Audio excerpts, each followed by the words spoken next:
So good afternoon, everyone. Thank you for joining us for the second part of our Housing People Who Use Drugs webinar series. My name is Meredith McCarthy, and I'm with NASTAD. I'm also joined by my colleagues, Billy Golden and Aliko Padye. Today's topic is Sheltering Drug Users 101. So we will be discussing what housing service providers need to know about working with and supporting people who are in active use and/or treatment. We will also discuss some recommendations for services or resources to have available at day or overnight shelters. Our speaker today is Dave Elkins from Jimmy Heath House in Cincinnati, Ohio. But before I pass it over to Jimmy, I just want to go over some housekeeping stuff. So this webinar is on GoToWebinar instead of Zoom today, which has some different features. So if you would like to ask a question, if you could put the question in either the questions box or in the chat box, or raise your hand so we can unmute you and you can ask your question orally. We don't have the same capabilities for back and forth discussion as we had in the last webinar, but we're working on getting that back. So just for this week, we're gonna have to cut down on the chat time, which is a bummer, but for next month. Billy, do you have anything you want to add? No, just thanks everyone for being here. I guess I do have something to add. Thanks everyone for being here, and really excited to have Dave talking today. Have always have a lot to learn from him. And I just want to say really quickly, we've got some questions about where is the chat box. Sorry, I'll shut up. I don't think there is a chat box feature for participants. It's mainly just going to be the questions box. I see someone said hello as a question, so. I think we're ready to pass it over to Dave, I believe. Hello, I'm David. I am the program coordinator at the Jimmy Heath House in Cincinnati, Ohio. I'm a licensed independent social worker. I'm an adjunct professor up at the university, and I've been the program coordinator here for 11 years. So Jimmy Heath House started in 2010 as an effort to address chronic homelessness in Cincinnati, Ohio, and Hamilton County. And when we started, you know, we had a situation that was probably very familiar to a lot of people on this call. We had people camped out in front of the courthouse. We had big camps in various areas of the Over the Rhine neighborhood, and these were people who were cycling through the shelter to the jail to the hospital to housing. They would lose housing, they would come back to the shelter. And it was a huge number. It was about 400, 500 people out there who everyone was familiar with, everyone had worked with, and, you know, like the barriers were all the same. They would get housing, they would begin using again, they would break a window or they had too many guests or whatever, and their housing would be cut off. They wouldn't pay the rent, whatever it was, and they would end up back at the shelter. So about the time they were conceiving of this project, Samson Barris in New York was starting with pathways to housing, and Bill Hobson in Seattle was also doing housing first. And so the powers that be thought that that was a good model, a low barrier model. And so it took a while to cite this. There was a lot of NIMBYism, of course, but eventually we cited the project. And the project was also, we found a mental health provider that was willing to provide case management, and we got a SAMHSA grant. And the SAMHSA grant was huge because it was a grant to house what they were calling chronic public inebriates, which is a terrible kind of name for people who live on the street and use substances. But that was our target population, and that was pretty controversial in 2010, 2009, 2010. but it allowed for case management, and it allowed for case management that was not based in Medicaid, and having a less limited access to case management in the beginning was really important to housing folks, because a lot of these folks had needs that didn't exactly, at that point, Medicaid hadn't been expanded, so that wasn't even really a question, but it allowed for case management in ways that were more meaningful and intricate and important to housing. So for that grant, we had to house 100 people in 3 years. We put 25 people in the Jimmy Heath House, and we put 75 in the community. So what we have here is a congregate setting, and ancillary to that, we have a scattered site setting. And so right about the time that SAMHSA grant ran out, and I'm sure if there's people on here that are doing GIPRAs right now, they understand how challenging it is to work under SAMHSA, but it's better than Medicaid in my mind in a lot of ways, just in how fluid the case management can be. But around the time that the SAMHSA grant ran out, Ohio expanded Medicaid, and that allowed us to continue doing case management. So our program aims for people who have been to treatment numerous times and treatment has really failed them. They've been to the same kind of treatment over and over and over again. I'm sure you're familiar with this problem where they're offered 12-step treatment over and over and over again. And when it doesn't work, the client is blamed for why it didn't work. And so they also had to have a criminal record. And so we were kind of selecting for people that most people would screen out. And the goal was to bring them in and to help them with stability, really. Our kind of two most basic principles were Maslow's hierarchy of needs and meeting that first rung, food, clothing, and shelter, and stages of change theory. And so those two things were kind of our guiding principles as far as how we were going to address clients. I don't know how many people know, for HUD, substance use is a disability. And so what we use is a shelter plus care voucher. This is a voucher that pays 100% of the client's rent if they don't have an income. If they have an income, they pay 30%, very much like a housing choice voucher or a Section 8 voucher. But it also asks for care. So you have to have a care element. You have to have case management. And they have to have a disabling condition. So they have to be chronically homeless, which means they've been homeless for a year straight or 4 episodes that add up to a year. In reality, most of the folks we work with have been homeless 8 years, 12 years, off and on.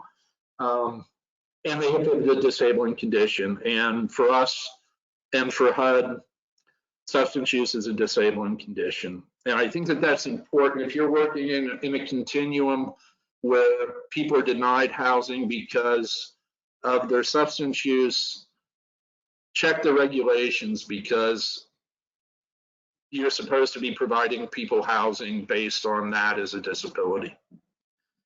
So my experience here has been that it takes time, and the time frames we offer people in housing are just typically not realistic. If you've been homeless for 5 years or 7 years and you've been surviving on the street, I give you 3 years to stop struggling against rules that really don't impact you. So what we try to do is create kind of bumpers and cushions around people while they kind of relearn social skills that they need to live in a congregate setting. And most people adapt pretty quickly. But you have to give them time to learn and to build trust. Most of these folks have been burned, and anybody on this call is probably aware, burned by earlier providers or by stigmatizing agencies or any number of of kind of institutional approaches that leave people feeling unheard and unrecognized. And I think what we try to do here is start with the person and not the diagnosis. And we believe that housing, I mean, we've evicted one person in 11 years, and that's the truth. And you come to this building and people are still, there's people doing sex work here, there's people using drugs here. But when you take out the other side of the equation, which is like people destabilizing your use, destabilizing your behavior, adding in chaos to what's already maybe a kind of chaotic situation, people go about their business. People lead their lives, and they don't have to focus so much on what they don't have or scoring the next score or whatever it is, because they know where they live. They know, you know, like I was telling Billy before we started, during COVID, I heard about so many disruptions in supply chains for substances. And for my clients, they had familiar people that they knew the product they were getting. And that was really meaningful in that it made them safer.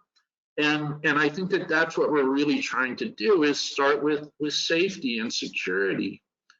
And so what I see in housing is that really once you house somebody, whether they're using substances or not, they go along to get along. And it's not real complicated. The complicated part is negotiating the outside resources. So what I've learned is that Jimmy Heath House is kind of harm reduction island. Here, people can talk honestly about what they're doing, about their challenges, about sex work, about drug use, about family, about anything. And there's not a lot of stigma attached to it. But the minute they leave here and they have to interface with criminal justice, or they have to interface with medical people, they're right back to abstinence only, or punitive approaches. And so what I see is what I try to advocate for is to branch out harm reduction into these kind of institutions, because what really messes with my clients is what I would call structural violence. They struggle enough on their own, but what really topples them from being stable is some kind of institutional violence. And I was talking to Billy about the client. We just had a client overdose, and this client, she was put in jail because of a failed urine screen by her probation officer. And frankly, even the probation officer argued with the judge that it was unsafe to incarcerate her, and the judge was punitive and said, you're going to detox in jail off of methadone, and that's going to be part of your punishment. And lo and behold, she came out, and 3 days later, she overdosed and died because her tolerance had gone down. And, that's a reality that I think that we have to force back on. It wasn't because she was housed. It wasn't because, she was using before she went to jail. And I don't even know what her actual first criminal justice involvement was, but she'd been on paper for failing urine screens for years. They never let her off. And when she finally fails, what's the magic number? Is it 10 failed screens? Is it 100? Is it 8? Now we're going to incarcerate you, and now your life is at risk. And so this is the kind, or, I have people who need medical care, and they have HIV. I had a woman, I was telling Billy, she got a fungal infection in her throat. She's got abscesses, and she's got a bowel obstruction. She goes to the hospital, and she's begging them to give her something for her withdrawal. And before they'll actually kind of treat her for the actual presenting issue, they're going to detox her. And so what does she do? She leaves. So, what I feel like is I can create an environment here where people are safe, or as safe as they can be, but the rest of the community has to come along with us. And if they're not going to do that, then that's where we have to advocate. I mean, I don't know what, I don't, housing people is, as far as harm reduction goes, the hardest thing that we work with is again, I can ask people to be honest with me about what they're doing, and I can tell them they're safe in telling me, and I can tell them their case manager isn't gonna look differently at them. But the rest of the system is telling them to lie. It's better off for you if you make something up, if you tell me that you're ready to quit and you're just waiting to get into treatment. And so the dishonesty is rewarded in so many other settings that it's hard to get people to open up in this setting about what they really do. And it takes years for people to believe that you know, you will be there with the Narcan if they call. I just had a client, she's 34, 35 years old. She's probably got 70 charges, and she had a bad John last night, and she called us down. She called down and we went up and got him out. And I'm so happy with her. You know, it's like the first step towards trusting us. And she's been here a year, and most of the time she's just mad at us and cussing us out. But, you know, it's time. It's allowing people time to test you and allowing people time to make mistakes and not lose everything. I mean, that's the other thing about housing that's really wonderful is we don't throw people out for the same reason we brought them in. And, you know, if somebody's telling you that substance use with a shelter plus care voucher is enough to get you thrown out of a program, it shouldn't be. If I would urge people to look at something called HUD Between the Lines, which is HUD's manual on how to get around HUD's procedures, or it explains kind of the intricacies. And so one of the things you learn is that someone with a disabling condition like substance use, if they're just using substances in an apartment, it's not enough to evict them. Now, if they get high and they punch their neighbor in the face, that behavior is enough to evict them. But just substance use alone really isn't enough. And it's actually kind of an ADA issue. And I would say that if you have clients who are being threatened strictly for substance use, not for traffic, not for violence, not for not keeping the apartment up, I would throw the ADA card down and at least make it a question of whether you're violating this person's rights as a disabled American. Now, the fair housing people might have different interpretations of it, but as far as advocating for people that are in housing, it's worth a try. And a lot of times just bringing that up is enough for people to hit the brakes. So I've been belching out information for the last 21 minutes. Do people have questions, Billy?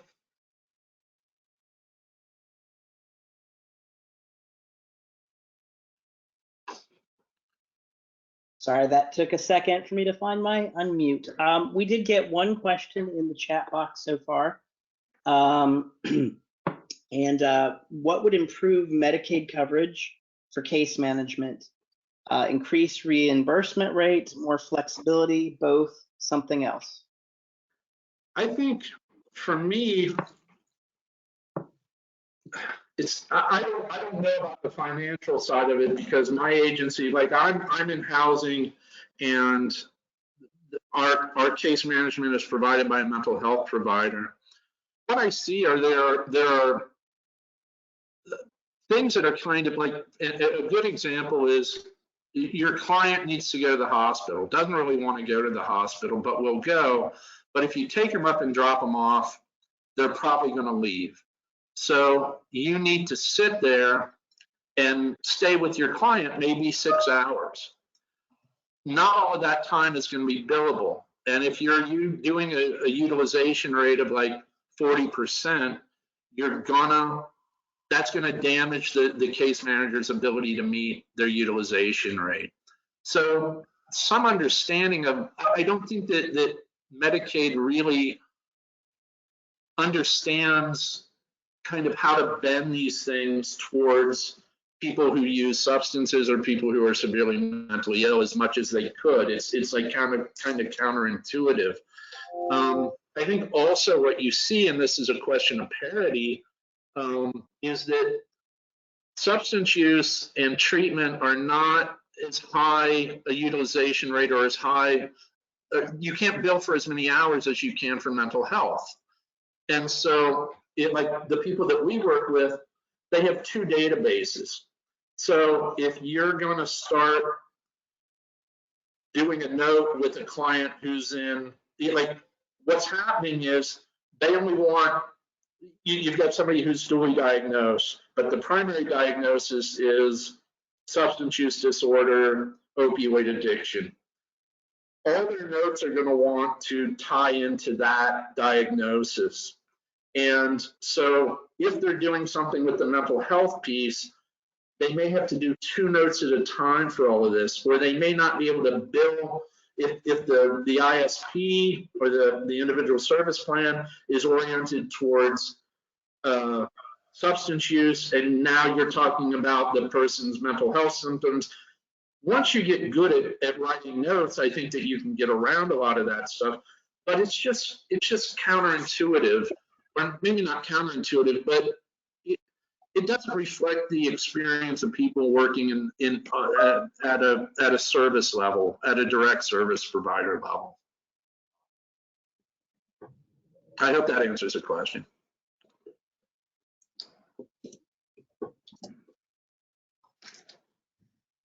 I think we had another question. We have a raised hand from Sarah. I'm sorry, I'm looking for her last name. Your last name, Sarah Schreier. I'm gonna unmute them now. Ooh.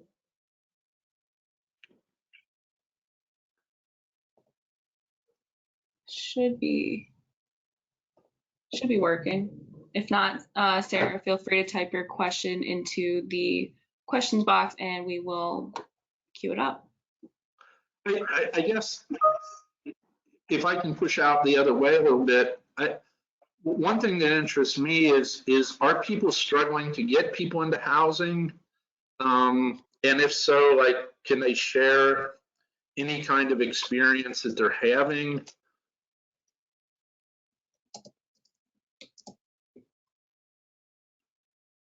And maybe if anyone wants to answer that question or bring that up, feel free to put your little hand icon up and we can unmute you.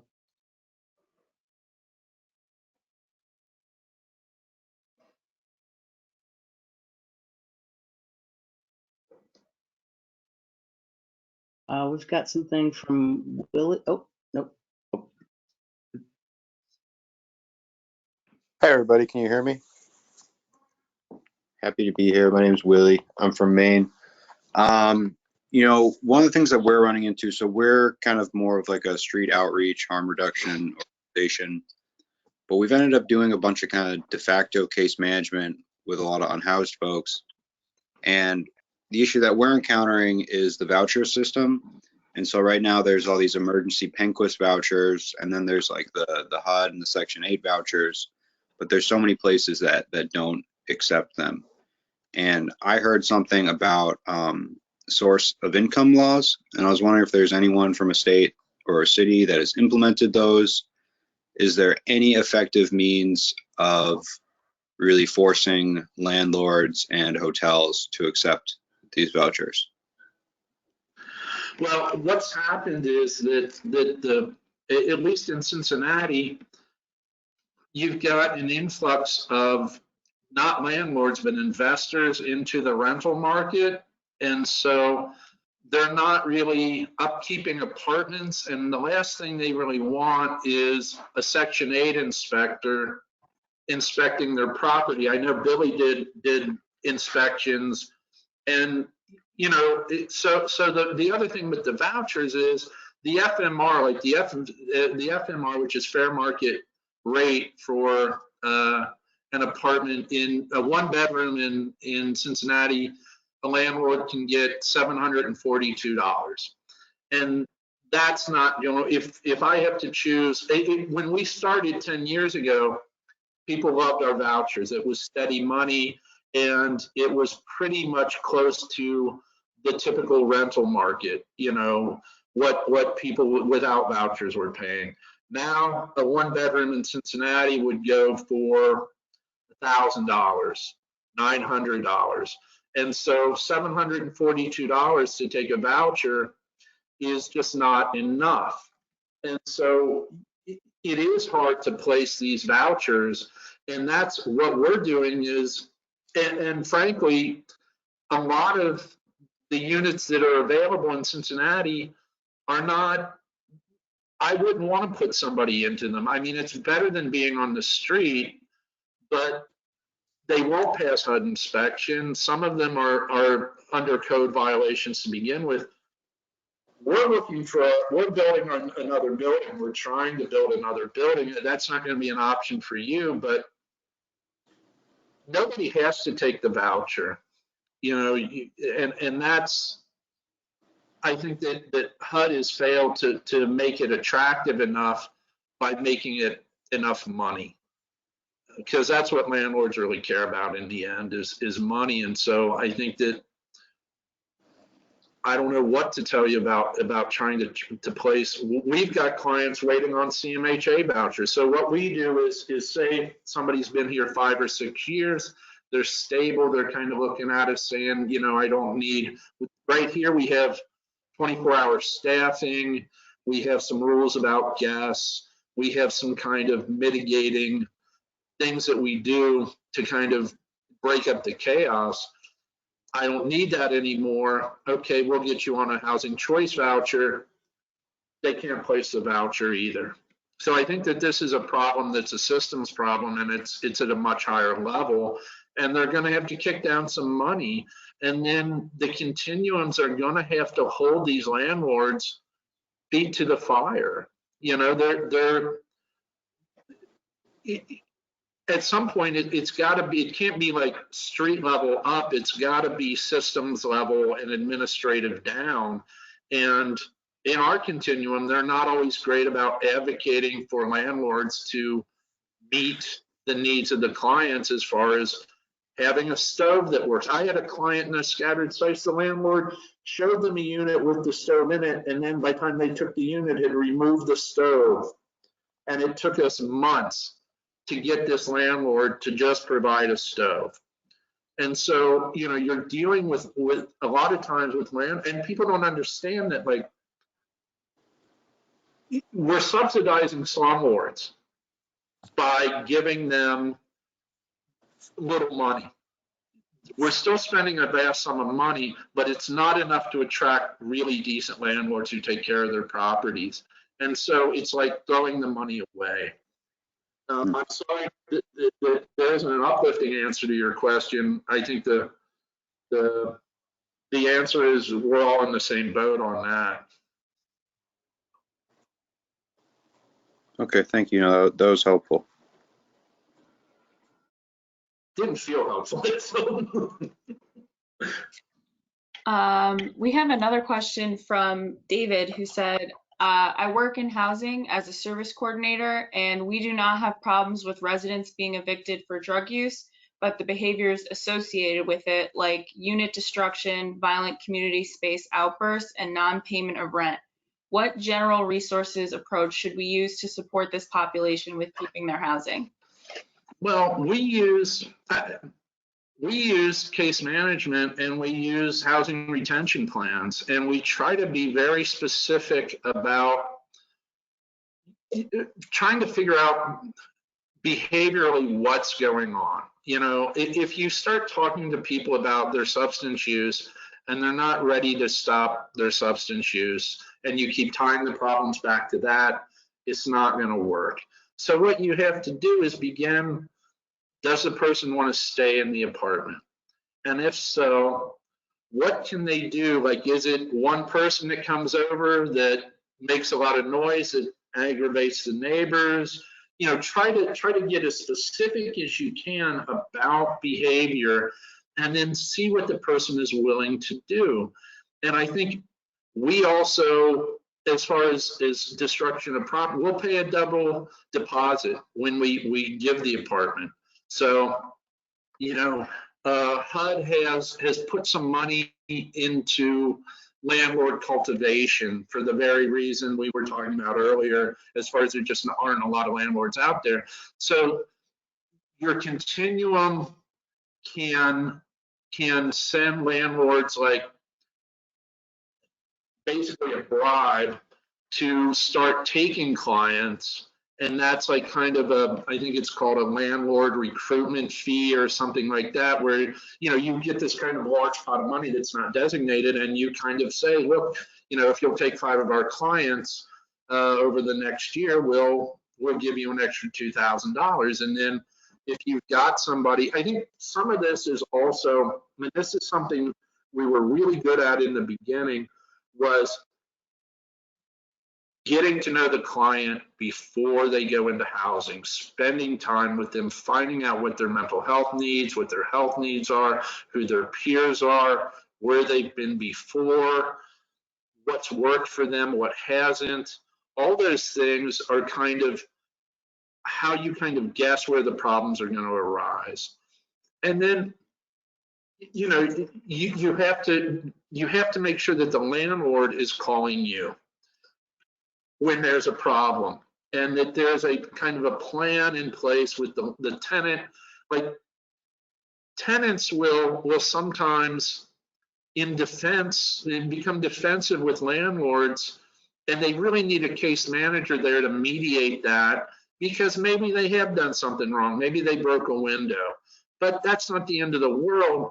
But if I feel kind of trapped or hemmed in by my landlord because I have broken the window, I might come out kind of aggressively towards him. So, you know, this is where case management, housing retention plans, double deposits, basically swagging the landlord is going to get you out of trouble sometimes.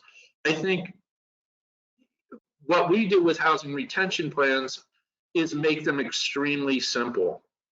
I will not scream at my neighbor is a housing retention plan. I will not walk around with my boots on in the apartment.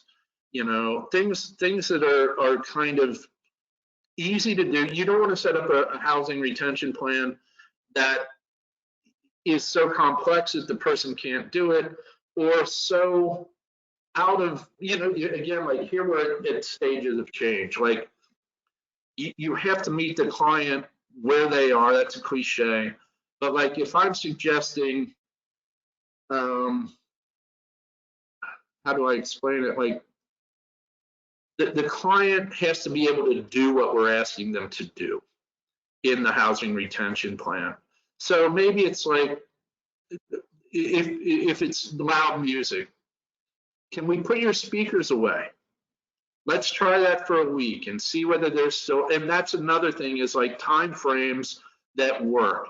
So, you know, can we try this for 2 weeks and see what happens? Can we try this for a month? So you set a goal that isn't like you'll do this forever and it'll never change.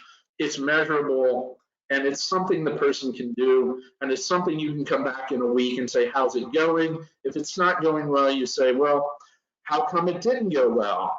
And what can we do? You know, now you're into like smaller objectives. Well, my friends came over and we wanted jam. Okay, well, friends are a problem. Let's work on that. So like, it's got to be small. It's going to be time sensitive, and it's got to be something the person can do.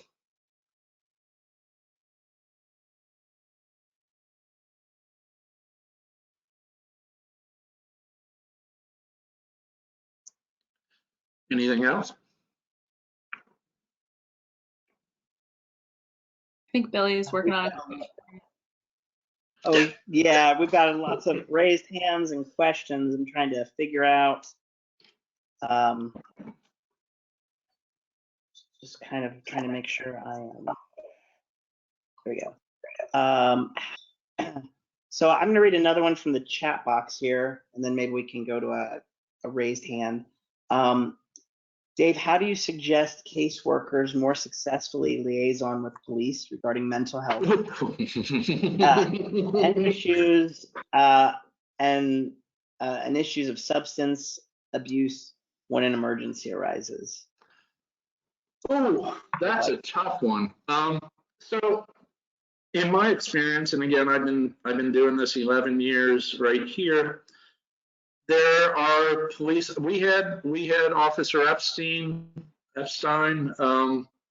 He was part of our organizing committee. He was very much involved in how we selected people. We've had police involvement here, and we've had police that are just not the greatest ambassadors of their field come in here. I think that explaining your program, explaining what it is you're trying to do, explaining to them how it benefits them to have these folks off the street. I've had the police more than once bring my clients home rather than take them to jail. And a lot of times the police really, like, one of the insane things that they do in Cincinnati, and I've talked to people in the law and justice side of this, is they come when there's an overdose. If I call and I say, hey, this guy's passed out, I think he's having a heart attack, the police don't come. If I call and I say, hey, this person's overdosed, so all of a sudden the police arrive. And the police don't want to be here. They know the person, we're going to revive the person. The person's not going to go to the hospital for the most part. And it's just a big waste of time in their mind, and they resent it. So, you know, I think that finding allies, you know, a lot of times there's like a community officer.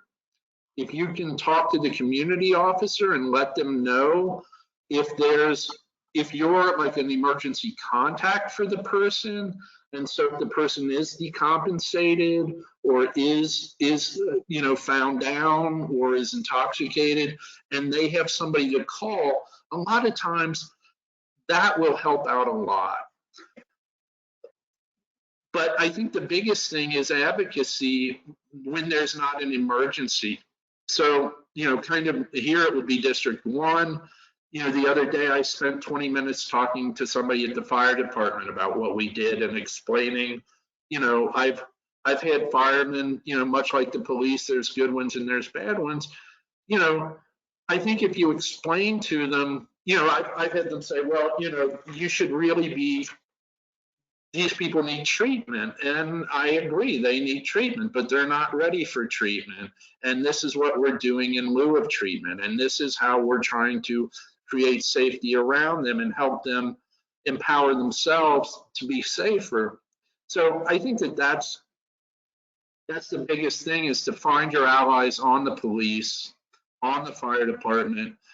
You know, have a one-pager about your program, have a one-pager about your clients, and be ready to, the first 3.5 years, I'm still on call 24 hours a day, but people don't call anymore. But the first 3 or 4 years, I was available. If the police had to come, I was coming down here and I was going to meet them down here, and I was going to let them know what we were doing and the circumstances that they find here. And after a while, whether they like you or not, they see your face over and over again. They know who you are. They know who the clients. Most of the police know my clients. They've known them for years.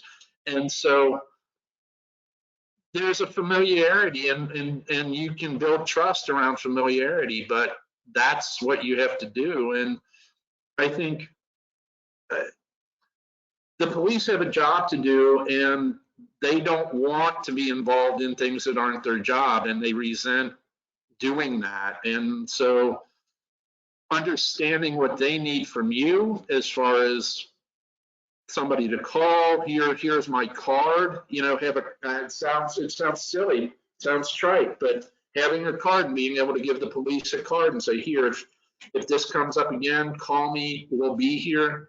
That's the kind of thing that really wins people over. But again, it's time.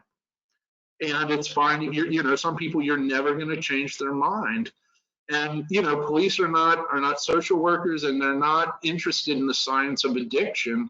They're interested in, as far as I can tell, a lot of times in de-escalating things and moving on. And that's, the other thing is case managers learning how to de-escalate situations, teaching residents how to de-escalate themselves, finding meaningful ways to avoid the chaos in the first place.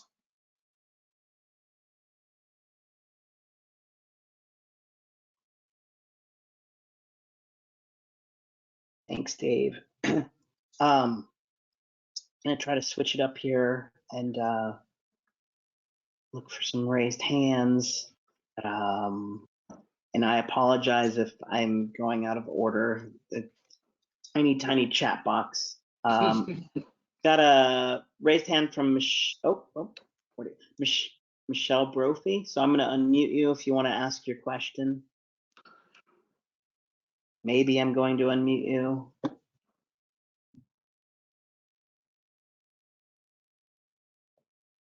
I'm sorry. On my end, we don't have any raised hands right now. Oh, okay. Wait, I have one from Sophie Pfeffer. Let me see if this works. Sophie? Hi, can you hear me? Mm-hmm. Hi, thanks for having me, David. Really appreciate it so far. It's your wealth of knowledge here.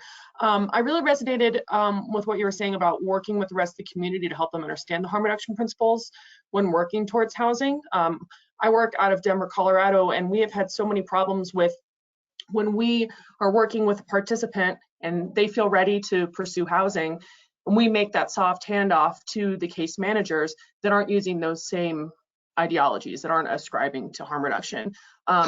We have had so many poor relationships with caseworkers who, I know they're working within systems that are difficult, but they are often really unwilling to engage with our participants who inject for fear of not being able to meet their criteria or not being able to make their quotas at work.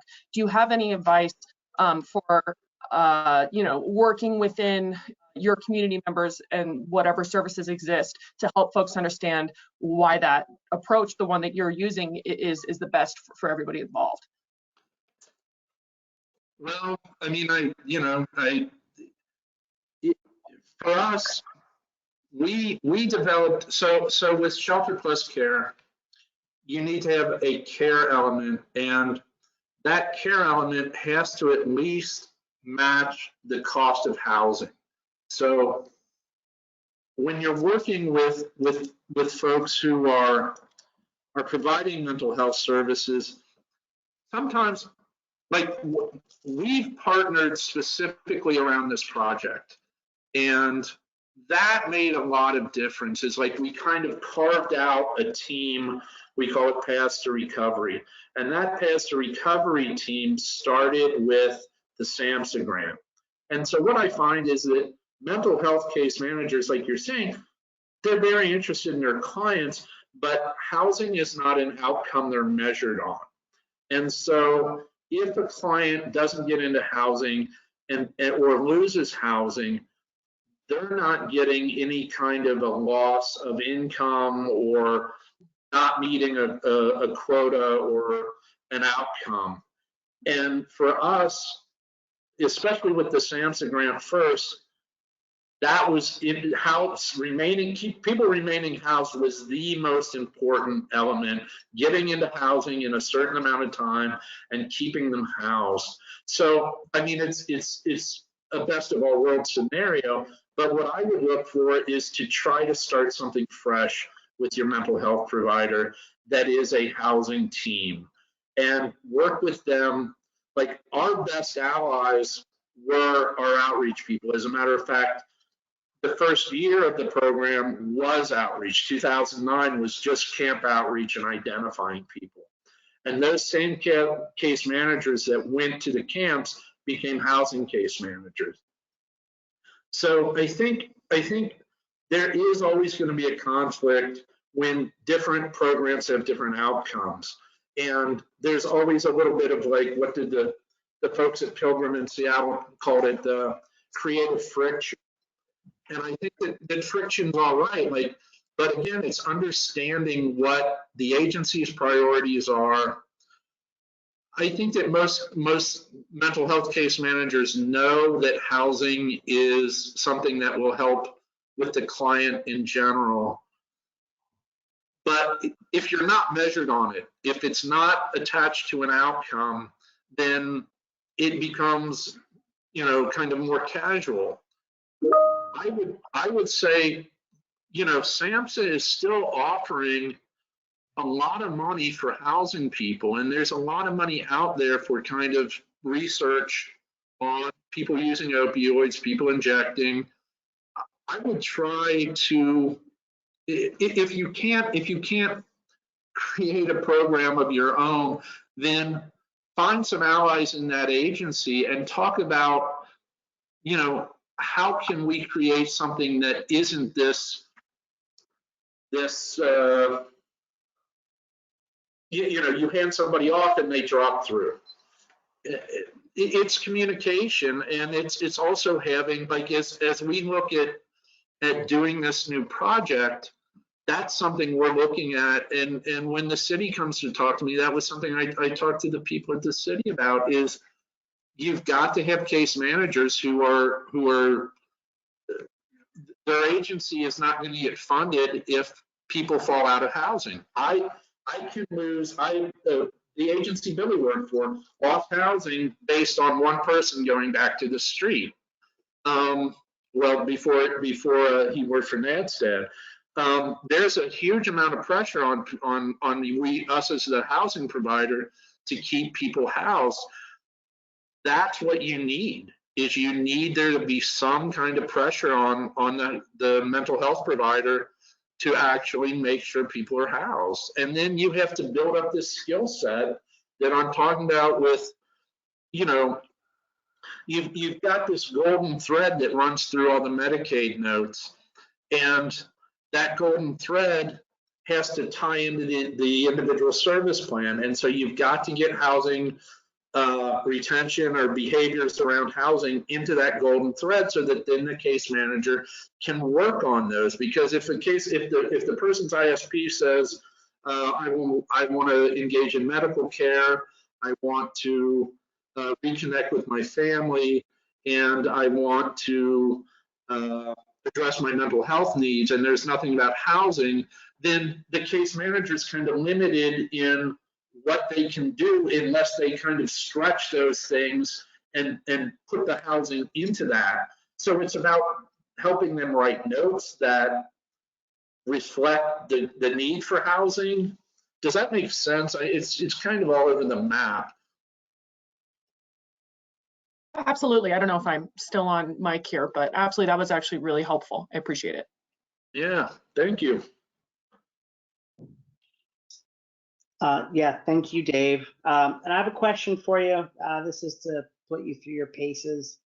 What have you observed in terms of housing access and/or barriers for people on the sex offenders registry, and any programs trying to find services for people on the registry?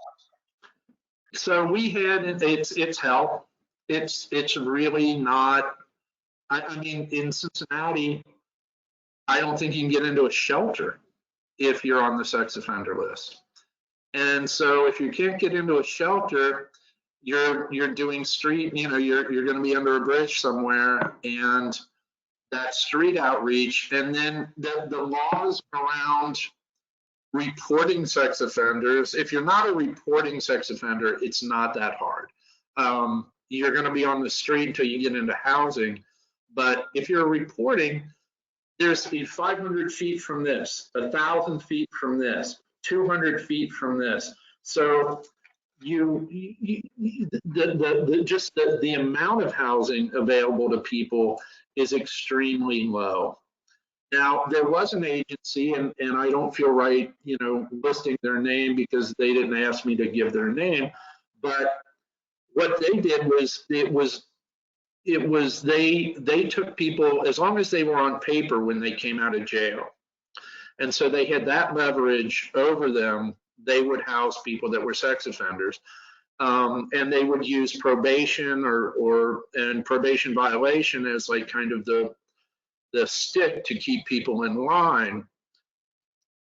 They folded up because so something that's been really interesting to me is what housing first means for different continuums. And so housing first, if you've got a special, like we have Jimmy Heath House, which is kind of for people who are actively using. OTRCH, my umbrella company, also runs a place called Recovery Hotel, which has been in existence for 20 some years, has been a resource for people coming out of substance use and going into recovery for years. And when Housing First became the law of the land, they said, well, you've got to start to take people who are using. Now, Recovery Hotel is a 20-unit apartment that has for 20 years been a place for people who are in recovery. So Housing First says you can't do that. You can't segregate people by whether they're using or not, which is counterintuitive if people are self-choosing to go someplace where they're going to work on their sobriety and they don't want to be triggered by people using. And the same thing kind of happened with this agency that was working with sex offenders, which was they started to have to take just anybody, whether they were on paper or not. And so that level of control, which allowed them to house sex offenders comfortably according to their agency, once they started taking the money that the Continuum here had, they had to take anybody. And that broke down that kind of specialized environment that they had created. And that was frankly the only place doing sex offender housing in Hamilton County that I'm aware of. So it's extremely difficult, and there's not enough of it. The numbers on recidivism as far as sex offending are I think pretty untrustworthy. When you'd have to live in Cincinnati, but they built a children's the School for the Creative and Performing Arts right next to our biggest shelter. And one of the arguments that they used for moving the shelter was, oh, the kids are going to be molested by all these homeless people in the shelter. And I used to look at people and say, it's more likely that they're going to be molested by somebody, a teacher or somebody at the school, than it is a homeless person staying at the shelter across the street. So you've got all these, again, like stigma, imagined villainy, things like that work against people. There's no good answer for it because it's a structural problem. What I believe is that as a politician, if I'm going to advocate for something, the last thing I'm going to do is advocate for something that might get me in hot water, even if it's the thing that we need the most.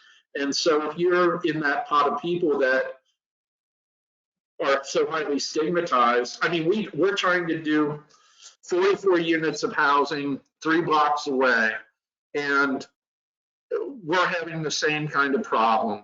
People they don't even know who's going to move in. They don't care. If it's affordable housing, they don't want it. And so, again, I feel like one of the things I love about harm reduction is, to me, it seems to exist as a critique of the inadequacies of the systems that are meant to serve these people. And I feel like we exist. I feel like syringe exchange exists. I feel like safe supply tries to exist, or safe injection, because these systems will not meet the needs of our clients or these people. And so I think part of harm reduction for me is that we exist as advocacy, and we have to advocate. And sex offenders are a group that we have to advocate for, and it's a tough group to advocate for.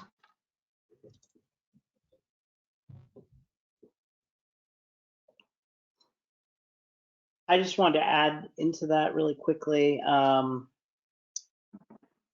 We have this was in the questions, but I just thought I'd read this out in case folks are unable to see it. Someone mentioned to help find sex offender housing. I often use the sex offender registry for our city to find what Yes, the areas or addresses. complexes may accept that. Yep. So definitely some, say, tips. Yeah, Dave, I'm terribly sorry. We've got so many good questions. We just have 2 minutes left, and So let's do them all real quick, Billy. okay, all right, I got one for you then. Any experience for how to transition out from supportive housing into independent housing? Yeah, Thinking about so what happens next. So we do that a lot, and right now, so HUD and the housing authority should have a preference for people coming out of homelessness. So the people that live at Jimmy Heath House, even if they've been here 10 years, are still considered homeless by HUD standards for getting an HCB. So in the last couple of years, like when we started, it was a 5-year wait to get a housing choice voucher. Now we can transition somebody through our continuum into a housing choice voucher, which is just like a shelter plus care voucher. If you don't have any money, I think they have a minimum $50 amount, but you can get a hardship waiver for a while. If you have an income, it's 30%, and the person is independent, and they can pick or choose whether they want to have care or not. And then I think that the thing is that my clients, you know, any transition is difficult, and safety is really important. And so it's really about building strengths and security around people as they go through that transition. But the voucher itself it should be an easy move. And if you're in a continuum there, you should check and see whether there isn't a preference for people that are homeless, even if they're living in shelter plus care or rapid rehousing. Like almost all the people in rapid rehousing, the final plan is to shift them from rapid rehousing, which will pay for between 6 months and 2 years of rent, onto a CMHA voucher. Now the thing is that you've got to make sure that they're CMHA, well, MHA, it's not, in Cincinnati, it's CMHA, Cincinnati Metropolitan Housing. That they don't owe Cincinnati Metropolitan Housing, they don't have recent evictions. The criteria are a little bit more limiting, but that preference will get you over it sometimes.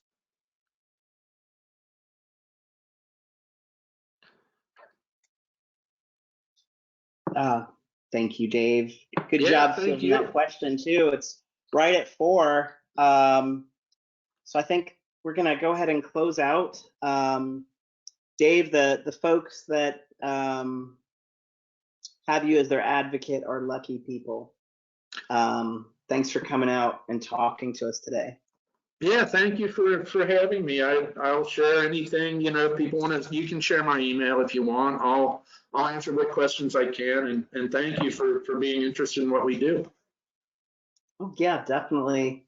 We had a few links dropped in the questions box, so when we send out the recording of the webinar, I think we could send out your email and some of those links. Sure. All right. Thank you. Thanks everybody for being here. Thanks, everyone.